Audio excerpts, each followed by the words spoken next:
وہ جوان جو ہی پروان چڑھا ان فوان شباب آیا،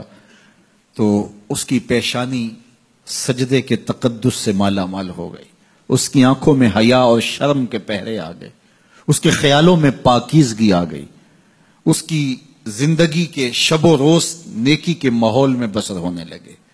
اس کی راتیں ذکر الہی میں، تلاوت کلام مجید میں اور دن یاد الہی میں روزے سے گزرنے لگے۔ وہ جوان جس کی جوانی اللہ کی عبادت میں گزری، کیونکہ جوانی اگر عبادت میں گزر گئی تو بڑھاپا تو پر نور ہے ہی ہے۔ سب سے مشکل مرحلہ زندگی کا جوانی کا ہے۔ شیطان زیادہ ورغلاتا ہے کسی شخص کو جب وہ جوانی کے مرحلوں سے گزر رہا ہوتا ہے۔ تو جس کی جوانی خیریت کے ساتھ گزر گئی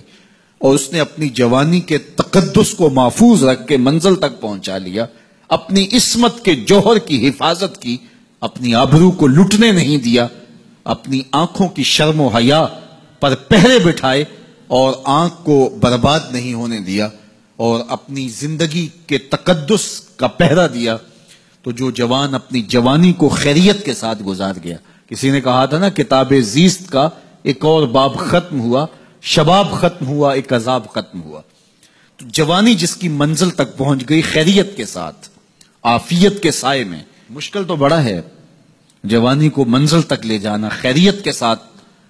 داغدار نہ ہونے دینا، جوانی کے تقدس کو رسوا نہ ہونے دینا، عصمت کے جوہر پہ کالک نہ لگنے دینا، خواہشات کو غالب نہ آنے دینا۔ آسان کام تو نہیں ہے، مشکل کام ہے، لیکن اگر کوئی مشکل کاٹ گیا، جوانی کے تھوڑے سے ایام میں گزار گیا، اللہ اکبر۔ حضرت شیخ خطلی کہتے ہیں،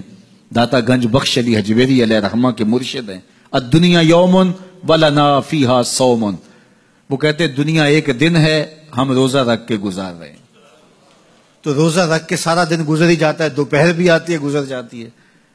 اور عصر کا وقت بھی آتا ہے گزر جاتا ہے، کھانے کا وقت بھی آتا ہے، چائے کا وقت بھی آتا ہے، سب کچھ ہوتا ہے لیکن گزر جاتا ہے، افطار تک بندہ پہنچ جاتا ہے۔ جس نے زندگی روزے کی طرح گزار دی، جس نے جوانی روزہ رکھ کے گزار دی، خواہشات کو بے قابو نہیں ہونے دیا، مشکل کام تھا لیکن اس نے مشکل کام کر دکھایا۔ اجر کتنا بڑا ہے، سنیے اللہ کے محبوب کی زبان سے سنیے۔ حضور نے ارشاد فرمایا جو سید ابو ہریرہ کے ذریعے سے ہمارے تک پہنچا، فرمایا قیامت کے دن جب سورج کا رخ سیدھا ہوگا، زمین تانبے کی ہوگی، لوگ پسینے میں شرابور ہوں گے، کوئی ٹخنوں تک پسینے میں، کوئی گھٹنوں تک، کوئی کمر تک، کسی کو پسینے کی لگام دی جائے گی، اور وہ پسینہ ایسے نہیں ہوگا جس طرح یہ پسینہ ہے، اتنا گرم ہوگا۔ ابن رجب حنبلی کہتے ہیں اس پسینے کا ایک قطرہ اگر احد پہاڑ پہ ڈال دیا جائے تو وہ پگھل جائے، اتنا گرم ہوگا، بدبودار اتنا ہوگا، ایک قطرہ دنیا پہ ڈال دیا جائے، انسان کیا جانوروں کے دماغ بھی پھٹ جائیں، اس پسینے میں لوگ شرابور ہوں گے۔ لیکن جس نے اپنی جوانی کو عافیت سے گزارا ہوگا، کل قیامت کے دن جب کوئی سایہ نہیں ہوگا، اللہ اس جوان پر اپنے عرش کا ٹھنڈا سایہ عطا فرمائے۔ وہ شخص جس کو کسی عورت نے دعوت گناہ دی اور وہ صاحب منصب تھی، صاحب جمال تھی، اور اس نے یہ کہہ کہ یہ خواہش، یہ آرزو مسترد کر دی، انی خاف اللہ۔ اسی طرح کوئی عورت ہے تو اس نے اپنے تقدس کی حفاظت کی، اپنی آبرو پہ پہرا دیا اور کسی پیشکش کو ٹھکرا دیا، تو فرمایا قیامت کے دن جب کوئی سایہ نہیں ہوگا، اللہ اسے بھی اپنے عرش کا ٹھنڈا سایہ دے گا۔ کیسا سخت دن ہوگا، اور وہ کس اعزاز میں ہوگا، کس تکریم میں ہوگا۔ یہ تو 4 دن 10-20 سال ہیں، اور وہ 50,000 سال کا ایک دن۔